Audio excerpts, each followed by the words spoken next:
Segunda de Reyes, en donde estamos casi culminando la totalidad de capítulos que nos hablan y destacan la parte histórica de este libro.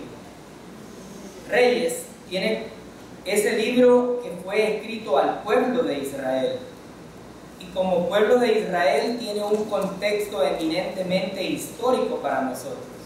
Eso no significa que no podamos aprender algunos aspectos que el libro de Reyes nos ha venido enseñando. Sin embargo, aclaramos para quienes nos ven en el internet y para la congregación que es un libro histórico. Narra acontecimientos que le han sucedido o que fueron manifiestos dentro del pueblo de Israel, el pueblo escogido de Dios. No hay una doctrina que podamos extraer de manera sistemática del libro, pero sí debemos reconocer que en él se narran las historias del pueblo de Dios. Y como tal, estas historias son una manifestación del camino que el Señor ha venido encomendando o guiando al pueblo de Israel. El libro de Reyes tiene como propósito fundamental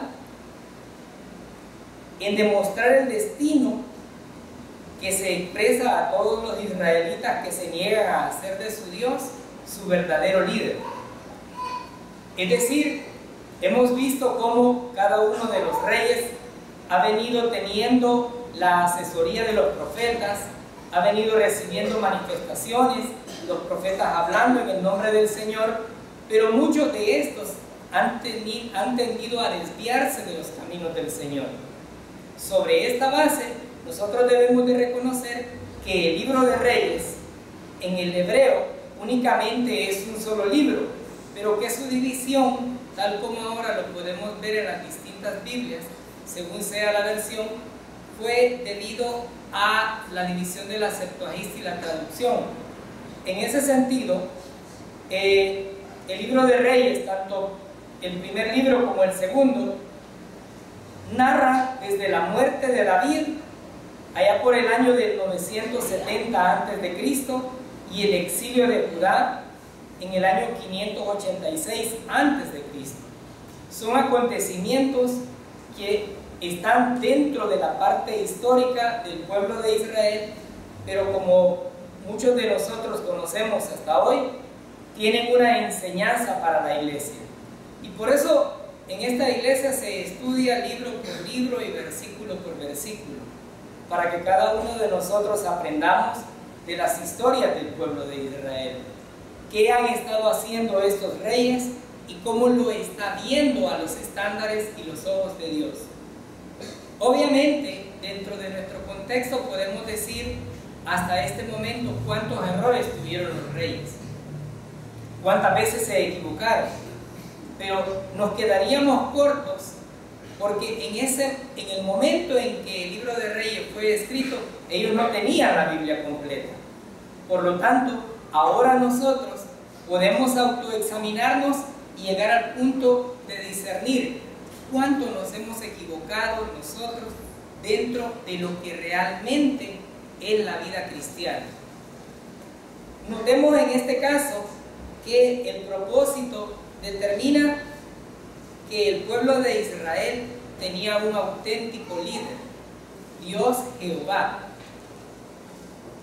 Pero en este tiempo nosotros vamos a la realidad y fuertemente se ha venido criticando o se ha venido enfocando el punto de aun cuando tenemos el tiempo de la gracia, hemos recibido por fe la salvación, reconocemos que no tenemos ningún mérito humano para poder gozar del privilegio de ser salvos y que todo lo que hemos recibido es por la gracia y la misericordia del Señor.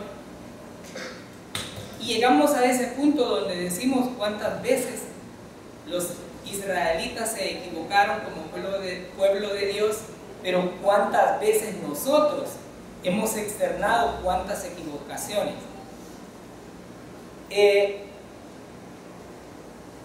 Estos libros, o el libro de Reyes, enmarca y describe la historia del pueblo de Israel y su énfasis está en la evaluación de la monarquía sobre la base de la lealtad. Sobre la base de la lealtad a Dios y a un Dios de pacto, que así como hemos venido estudiando en las distinciones bíblicas los días domingos, tenemos un Dios de pacto que hizo un pacto con David, y ese pacto lo sostuvo y lo mantuvo de tal manera que finalizó hasta que vino la simiente, y lo hemos venido estudiando. En ese sentido, esa lealtad fue determinada al pueblo de Israel. Y vimos hasta cierto punto cómo este pueblo de Israel, aún conociendo las leyes, aún conociendo la verdad acerca de Jehová su Padre, temía desviarse, no solamente por la parte de la idolatría, no solamente por la parte de la adoración a otros dioses, hacer lo contrario a lo que Dios había manifestado, sino que además construyeron dioses paganos, los adoraron, pero llegaron a un punto en el cual estos dioses paganos entraron al templo de Jehová e hicieron del templo de Jehová un sitio cualquiera en ese momento dentro de ese contexto. Pero el mismo Jehová vino poniendo y quitando reyes, a tal punto que nosotros vemos en la historia de los reyes, en un aproximado de 400 años de reinado, reyes buenos y reyes malos. La Biblia nos da el testimonio y nos dice: hizo lo bueno ante los ojos de Jehová. Es decir, Dios vio con buenos ojos cada una de las actitudes de estos reyes. Y hemos estado estudiando hace unos días todavía atrás a Josías, uno de los mejores reyes. Pero con Josías también se marca una parte histórica dentro del pueblo de Israel. Y aquí debemos de recordar un punto importante. No solamente determina la lealtad al pacto, sino las fatídicas consecuencias nacionales de la deslealtad a Jehová. Es decir, y hemos venido aprendiendo que Jehová, Dios, es un Dios de pacto, y que cuando los pactos no se obedecen, siempre trae consecuencias. Y estas consecuencias las vive el pueblo de Israel, como muchas veces las hemos vivido nosotros en nuestra vida cristiana. Esta es la parte que debemos de enfocarnos como un punto medular dentro del libro de Reyes. Así también hemos visto cómo esas deslealtades finalmente terminaron en la expulsión de la tierra que fue determinada para ellos. Asimismo, el surgimiento de grandes potencias bajo la dirección de Dios que subyugaron a Israel. Esto manifiesta cómo los propósitos de Dios son totalmente distintos a los propósitos humanos. Jehová Dios utilizó aquellos pueblos, aquellas naciones, para enseñarle a su pueblo y tener un trato muy personal con él, y demostrarle que durante las guerras, durante las situaciones adversas que su pueblo ganó, no era el pueblo luchando en sí, sino Dios luchando por el pueblo. Es decir, cada vez que se enfrentaba a una batalla, era Dios ganando la batalla por su pueblo. Entonces, esas potencias que subyugaron en su momento histórico a Israel y a Judá, que fue el momento en el que el pueblo de Israel o las 12 tribus se dividieron, también está determinado por lo que los profetas manifestaban en su historicidad. Vimos a un profeta que hizo cuanta necesidad y cuanta orden Dios le había manifestado. Hemos visto profetas que guiaban a los reyes a temprana edad y los guiaban bien. Pero también aprendimos un principio muy importante. No significa que porque tenemos padres y madres dentro de la iglesia, los hijos tienen esa misma característica de los padres. Porque el libro de Reyes nos ha venido enfatizando en cada uno de los reyes el hijo de, y ahí podemos comprender que la enseñanza que recibieron es determinante de algunos padres. pero también hemos visto cómo algunos malos padres engendraron buenos reyes, porque el reinado, dado el pacto que se hizo con David, estaba heredado sobre la base de esta. La monarquía fue hereditaria, no había una sucesión de reyes, sino el énfasis de la continuidad bajo la promesa de que de ahí vendría la simiente que posteriormente sería el Cristo, que dio su vida en la cruz para regalarnos una salvación que no merecemos, pero que hemos abrazado todos.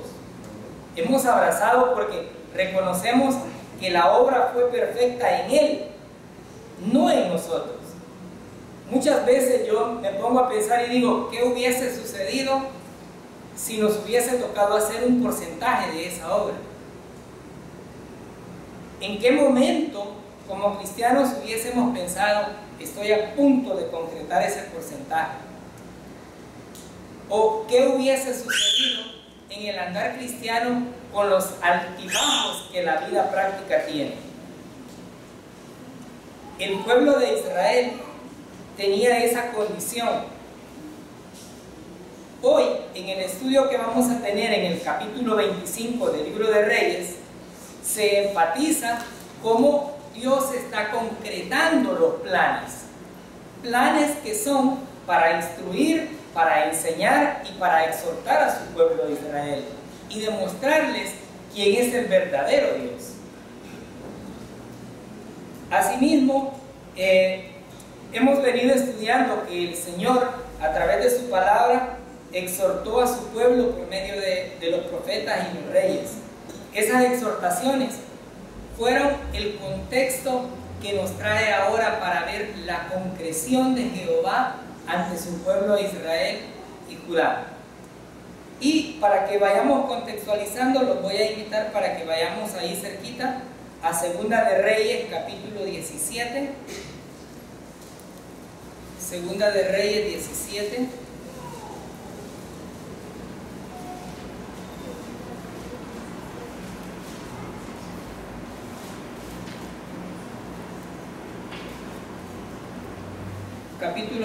Capítulo 17, versículo 13.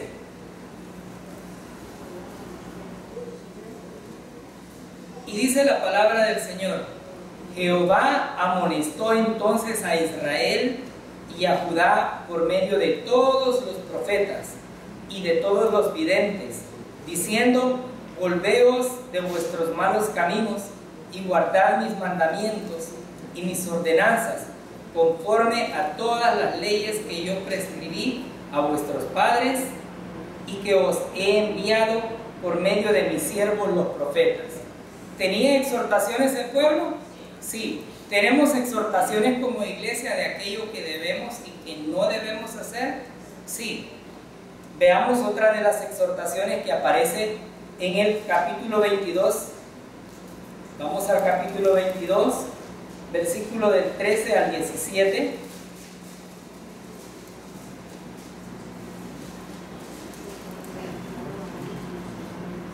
Y dice: id y preguntar a Jehová por mí y por el pueblo y por todo Judá acerca de las palabras de este libro que se ha hallado, porque grande es la ira de Jehová que se ha encendido contra nosotros, por cuanto nuestros padres no escucharon la palabra de este libro para hacer conforme a todo lo que nos fue escrito. Versículo 14. Entonces fueron al sacerdote Hilcias y a Hicam, a Por, Safat y Asaías, a la profetisa Hulda, mujer de Salum, hijo de Tibsia, hijo de Arjas, guarda de las vestiduras, la cual moraba en Jerusalén, en la segunda parte de la ciudad, y hablaron con ella. Versículo 15. Y ella les dijo: así ha dicho Jehová, Dios de Israel, decid al varón que os envió a mí. Versículo 16. Así dijo Jehová: he aquí yo traigo sobre este lugar y sobre los que en él moran todo el mal de que habla este libro que ha leído el rey de Judá. versículo 17, por cuanto me dejaron a mí y quemaron incienso a dioses ajenos, provocándome a ira con toda la obra de sus manos. Mi ira se ha encendido contra este lugar y no se apagará.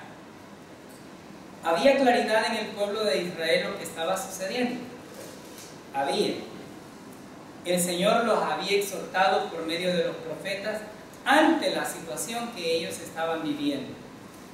Y estas exhortaciones fueron manifiestas y fueron escuchadas por el Señor cuando hubo un arrepentimiento verdadero. El contexto del capítulo 22 fue cuando Josías encontró el libro de la ley, y Josías hizo lo bueno ante los ojos de Jehová. Sin embargo, la misma Biblia nos manifiesta que no quitó el castigo Jehová de su pueblo. Sí le dio un descanso tranquilo, porque Josías no vio esa situación, pero el Señor estaba todavía con mucha misericordia para los posteriores reyes, pero que hasta ese momento no había la concreción de sus planes acerca de todo lo malo que su pueblo había hecho.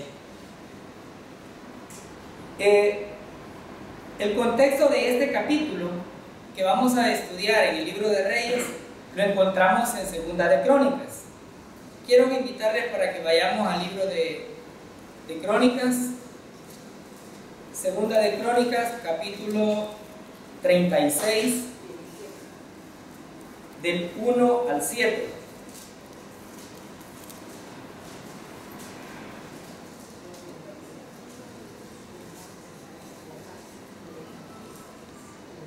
Quien lo encuentra lo lee, por favor.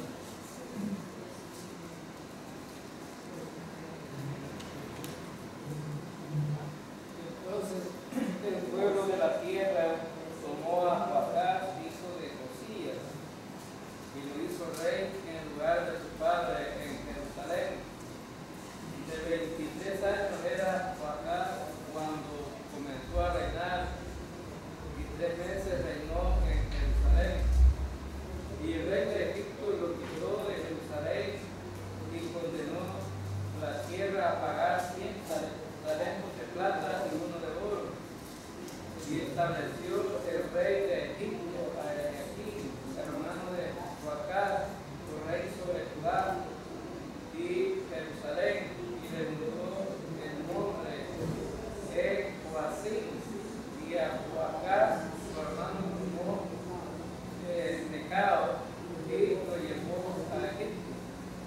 Cuando comenzó a reinar Joacim era de 25 años y reinó 11 años en Jerusalén, e hizo lo malo ante los ojos de Jehová su Dios, y subió contra él Nabucodonosor, rey de Babilonia, y lo llevó a Babilonia atado con cadenas.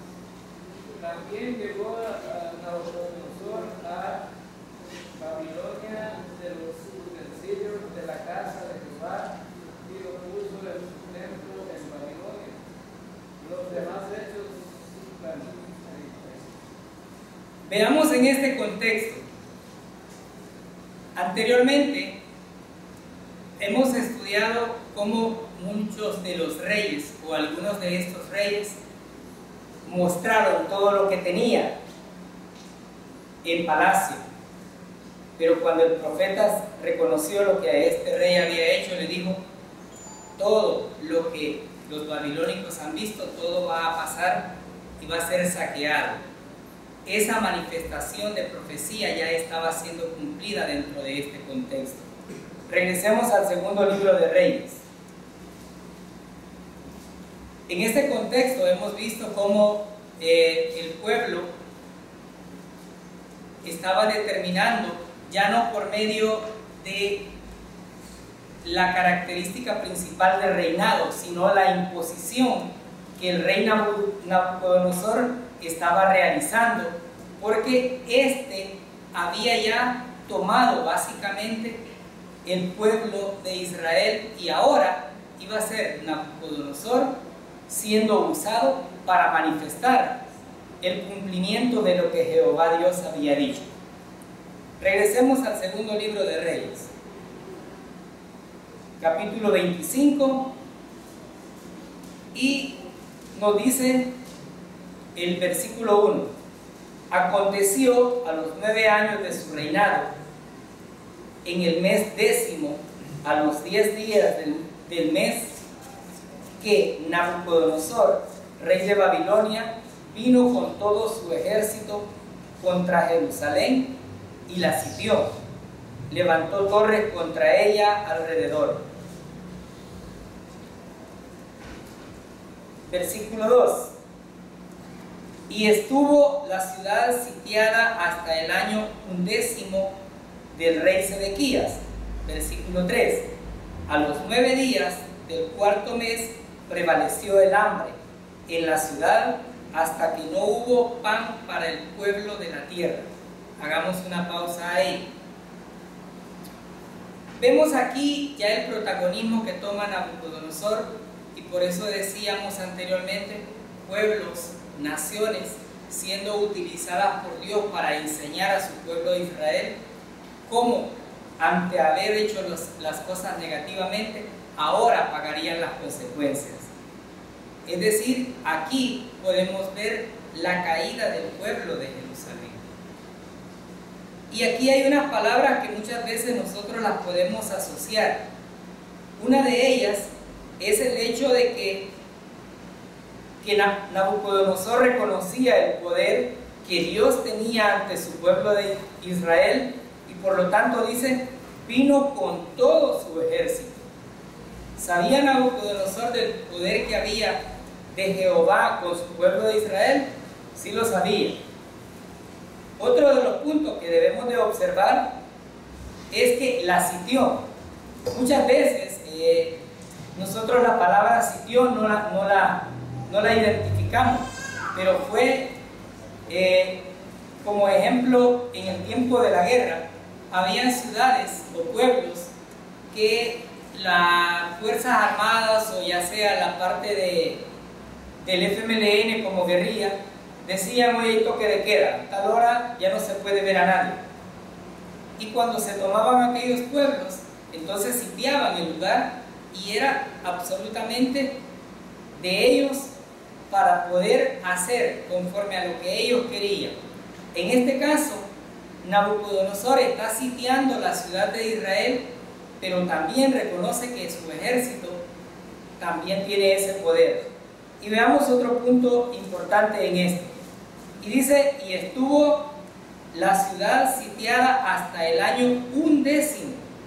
Es decir, no estamos hablando de un momento en la historia del pueblo de Israel, sino de 11 años de estar sitiado. Y veamos que dentro del momento en que fue sitiada, tenía un propósito el rey.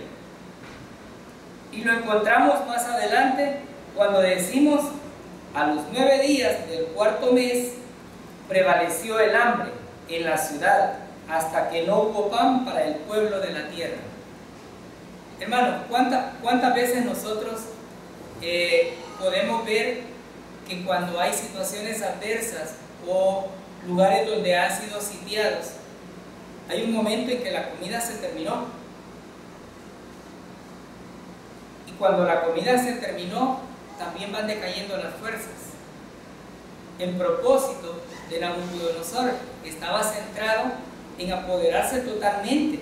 Ya estaba dentro del pueblo de Israel, y como tal estaba manifestando su poder en contra de este pueblo, el pueblo de Dios. Sin embargo, muchos podemos decir: pero ¿y dónde estaba Dios en este momento? Y por eso veíamos el contexto anterior. El Señor estaba prácticamente dando la libertad a Nabucodonosor, haciendo la voluntad del Señor, sitiando a esta ciudad. Ahora Jerusalén iba a entender que Jehová Dios, con sus mandamientos, estaba realmente airado, y por lo tanto estaba recibiendo las consecuencias de lo que había hecho anteriormente. Como muchos de nosotros, a veces nos lamentamos por las diferentes situaciones, y decimos, ¿por qué me estará pasando a mí esto? ¿Por qué si yo voy a la iglesia los domingos? Si yo sirvo los domingos que voy, tengo el ministerio de la silla.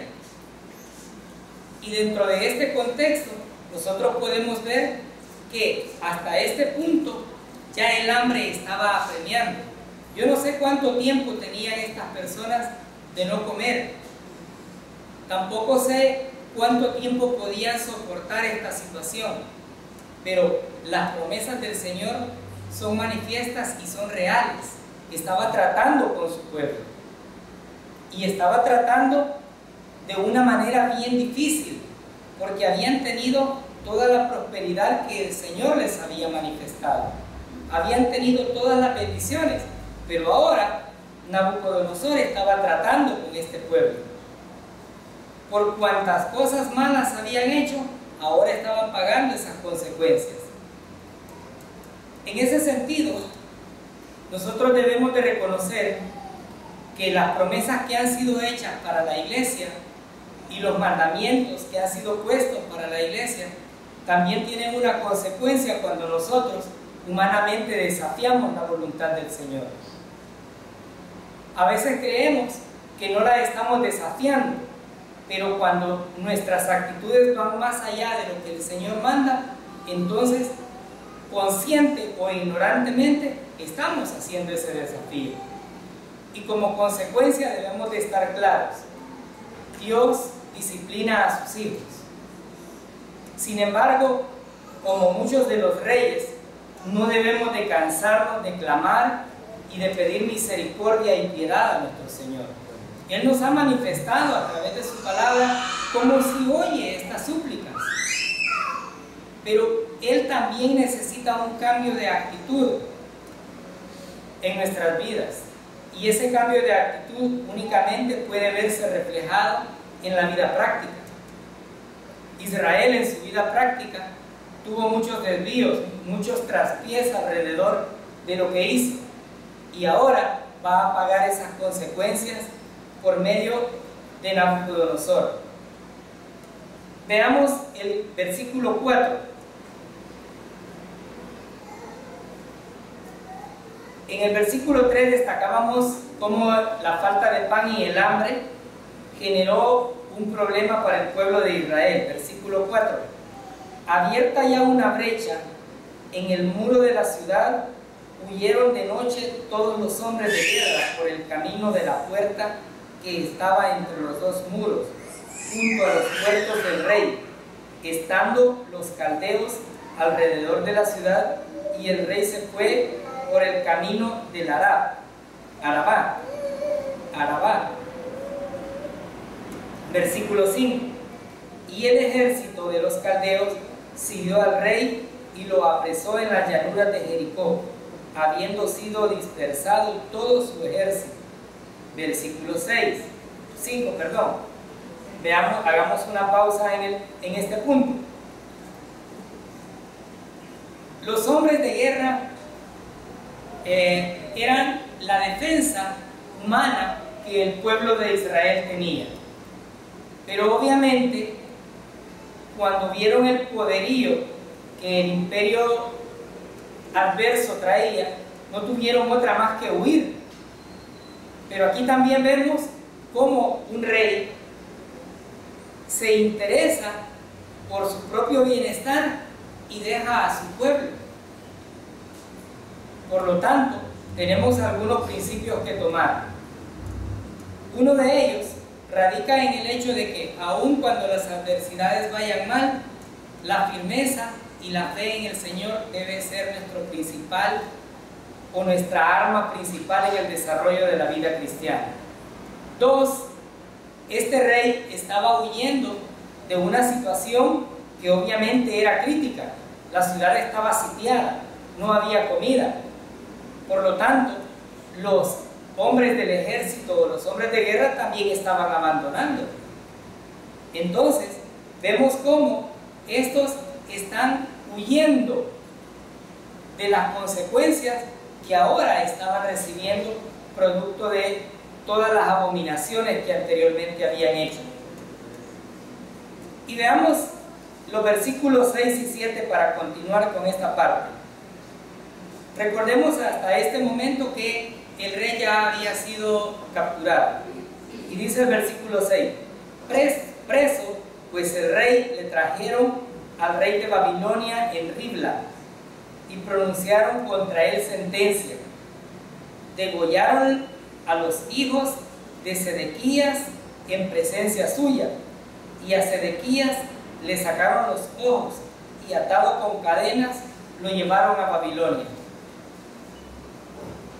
Yo no sé, hermanos, hasta qué punto nosotros podemos hacer una imagen mental de una situación tan difícil que el pueblo de Israel estaba viviendo.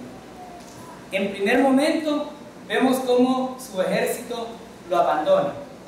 En el segundo vemos cómo su rey se interesa más por su bienestar y la forma de huir, y posteriormente vemos que es apresado. Apresado el rey y apresado en sí los hombres, el rey es entregado en manos de otro rey y es sentenciado. Muerto el líder, ¿qué sucederá con el pueblo? Esa es la pregunta. El pueblo queda a la deriva. Sin embargo, el pueblo de Dios siempre tuvo, dentro de todo este contexto, la posibilidad de clamar al Señor.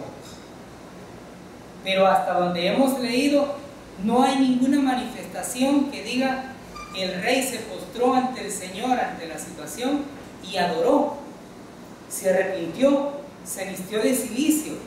¿Y qué podemos aprender de esto? Cuando nosotros tenemos adversidades en nuestra vida, muchas veces vamos primero a donde el amigo, a donde el compadre, a donde cualquier persona influyente, pero muy pocas veces nos dedicamos a quien es el dueño y amo absoluto de todo cuanto existe, nuestro Padre Dios. Amén.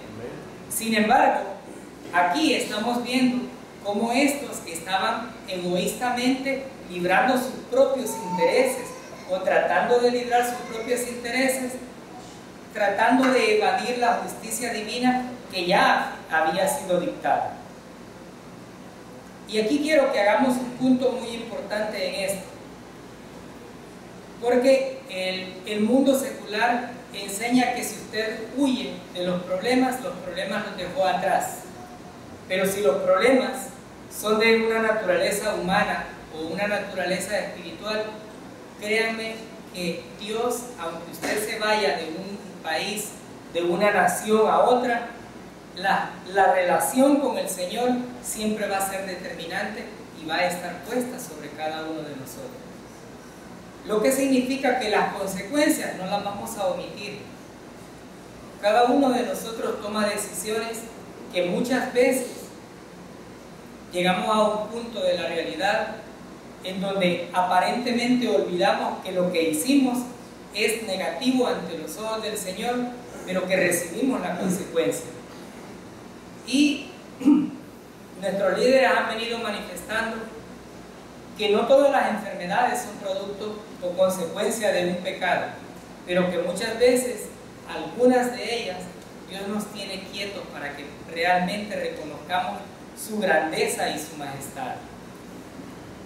Yo siempre he dicho, cuando nosotros estamos alegres, rebosantes, gozosos en nuestras carnalidades, muchas veces nos olvidamos del Señor.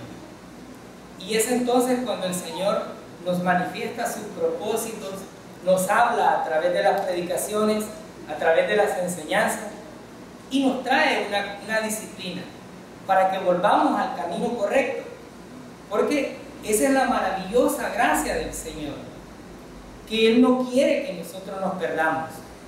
Él exhortó y enseñó al pueblo de Israel por medio de los profetas para que su pueblo no pereciera en ninguna circunstancia. Recordemos que tenemos ese Dios de misericordia, ese Dios de amor, que día a día nos regala 24 horas más y las debemos de vivir por fe. Ese día debemos de reconocer que Dios todavía tiene misericordia con este pueblo. Entonces, hasta este punto, Jerusalén estaba sitiada, estaba caída. Y como tal, ahora estaba pagando las consecuencias que ya describimos anteriormente. La ira de Jehová estaba sobre ellos. Y nótese algo muy importante. Hasta este momento, el pueblo no ha entrado en un protagonismo. Sí han entrado los hombres del ejército, los hombres de guerra y el rey. Pero recordemos que en las enseñanzas hemos recibido que Israel siempre tuvo un remanente fiel. Y ese remanente fiel todavía estaba dentro de este contexto ahí. Ahora, yo los quiero invitar para que vayamos al libro de Ezequiel, capítulo 12, versículo 3.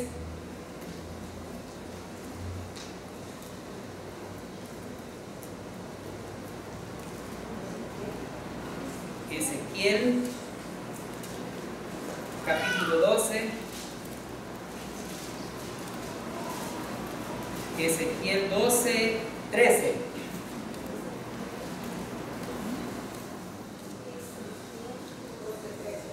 12:13, si lo lee, hermano. Mas yo extenderé mi red sobre él y caerá preso en mi trampa, y haré llevarlo a Babilonia, la tierra de caldeos, pero no la verá y allá morirá. Veamos cómo Ezequiel estaba profetizando aquellas acciones que le iban a suceder a este rey. Y dice, yo tenderé mi lazo sobre él. ¿Quién estaba juzgando en este momento al rey? ¿Nabucodonosor o Jehová Dios? Jehová estaba manifestando su propósito. Y dice, y quedará preso en mi red, conduciré a Babilonia al país de los caldeos, pero no lo verá y morirá ahí. Había una sentencia clara hasta ese momento. Y veamos más allá un poquito de qué es lo que le iba a suceder a los demás. Versículo 14. Y a todo su séquito, su guardia y a todas sus tropas, yo los esparciré a todos los vientos y desenvainaré la espada detrás de ellos. Yo estoy leyendo otra versión, hermanos. No vayan a sentir la diferencia en cuanto a esto. ¿Qué estaba manifestando? Es decir, los propósitos y la ira del Señor no estaba únicamente con el rey, estaba con todo el pueblo. Y en este caso, sus séquitos eran los ministros, los gobernadores que este rey tenía. Esos hombres de guerra que defendían al pueblo, pero que también tenían consecuencias dentro de la idolatría.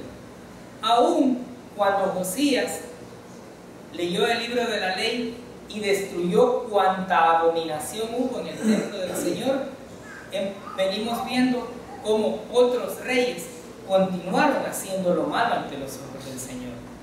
Es decir, estos reyes posteriores a Josías tuvieron la oportunidad de ver el camino correcto del Señor. Fueron instruidos en la ley, fueron manifiestos sobre la base de los principios que Jehová Dios tiene para su pueblo. Sin embargo, esta es la bienaventuranza de nuestro Dios. Él nos dio una libre decisión en nuestras vidas. Nosotros tenemos la oportunidad de elegir entre seguir al Señor o vivir una vida llena de dificultades, llena de espinas, llena de contratiempos y llena de las cosas que este mundo tiene. ¿Qué decidimos nosotros? Ese es el punto, porque podemos juzgar a cada uno de los reyes que hemos venido estudiando, pero dejar a un lado nuestras vidas. Porque es fácil, irónicamente, ver los errores en los demás y no autoexaminarnos nosotros mismos. Nuestro autoexamen o nuestro autojuzgamiento es un elemento esencial en la vida cristiana. Por eso la palabra nos insta a que nosotros nos examinemos y veamos cuántas faltas cometemos ante Dios, nuestro Padre, pero aún así Él nos ama. Y ese amor, hermanos, es tan maravilloso que cuando yo amanezco digo, gracias Señor, porque yo reconozco que no merezco ese día. Y a veces aún cuando no tengo ni la voluntad de levantarme, las fuerzas del Señor llegan para hacer las cosas del día a día. Ahora, con este punto de la caída de Jerusalén, nosotros debemos de reconocer, Dios tiene un trato con su pueblo. En esta iglesia se ha venido haciendo mucho énfasis de que la iglesia, los cristianos de esta dispensación, no es Israel. Israel es el pueblo elegido por Dios. Las promesas que son para Israel y el trato que Dios tiene con su pueblo es manifiesto para ellos. Por lo tanto, ese momento histórico en el que Israel está sucumbiendo dentro de este contexto en el que estamos estudiando en el libro de Reyes, nos enseña muchas cosas importantes. Una es que los pactos del Señor son verdaderos. Dos, nos enseña que en la medida en que tomamos decisiones adversas a la voluntad del Señor, vamos a recibir las consecuencias. Y tres, Dios tiene un trato específico con cada uno de nosotros. En este punto no podemos decir, como muchas personas dicen, no, pero si Dios es bueno, no va a hacer nada con la gente mala.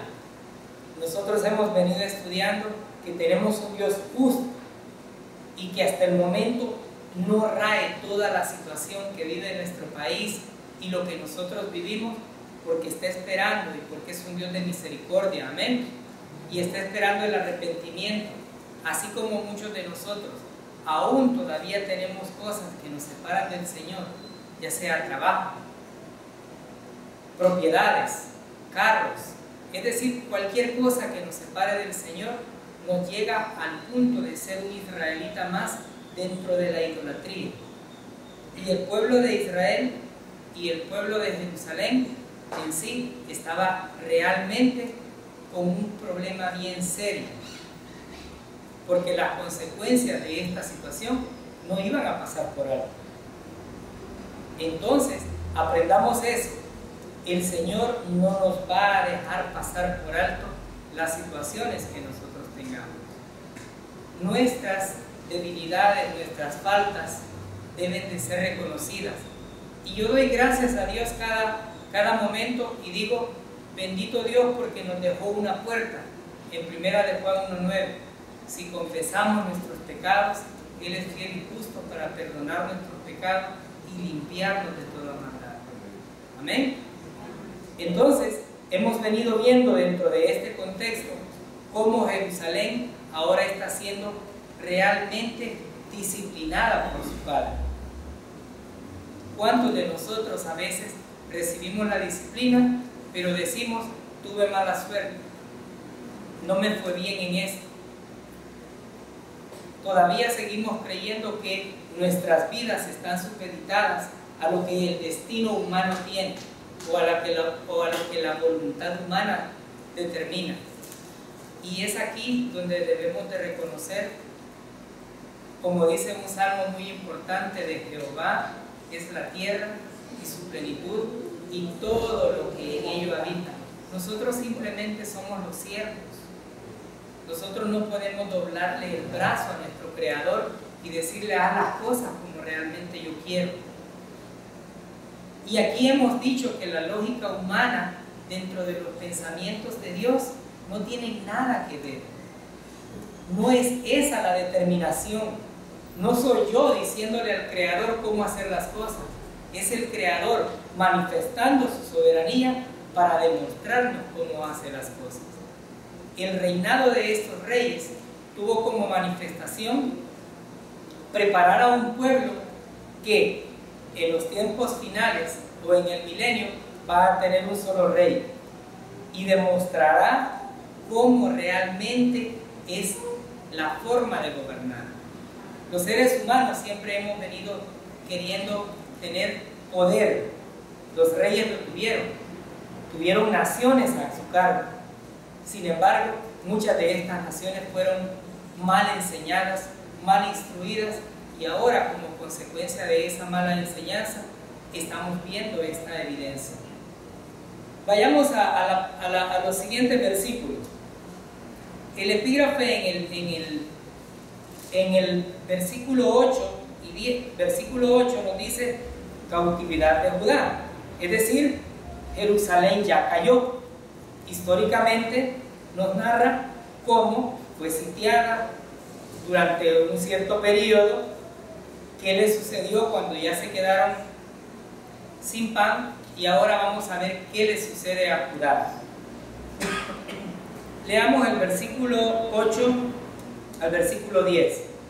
En el mes quinto, a los 7 días del mes, siendo el año 19 de Nabucodonosor, rey de Babilonia, vino a Jerusalén Nabuzaradán, capitán de la guardia, siervo del rey de Babilonia.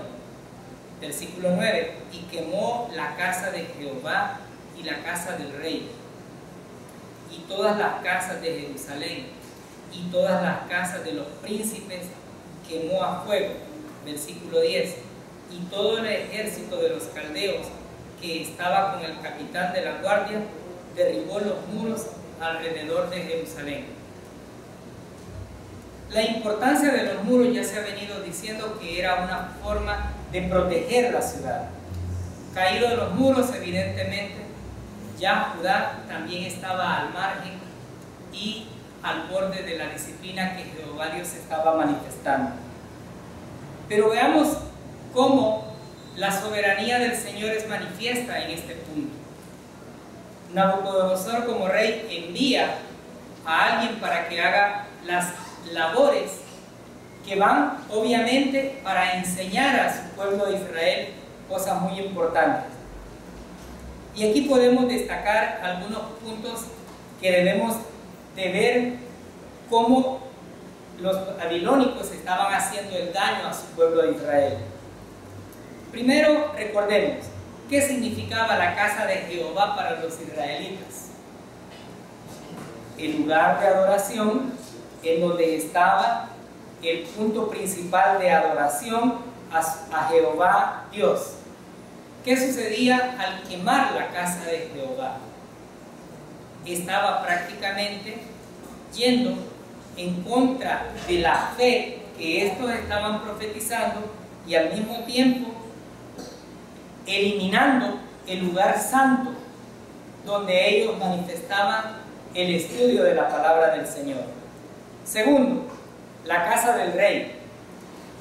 ¿Cuántas veces nosotros podemos observar casas muy opulentas en algunos lugares? ¿Qué sucedería si estas personas perdieran toda su casa? La quema de estos bienes significaba que estaba quitándoles el poder absoluto y el dominio de los territorios. Pero también dice que quema todas las casas de Jerusalén y las casas de los príncipes quemó a fuego.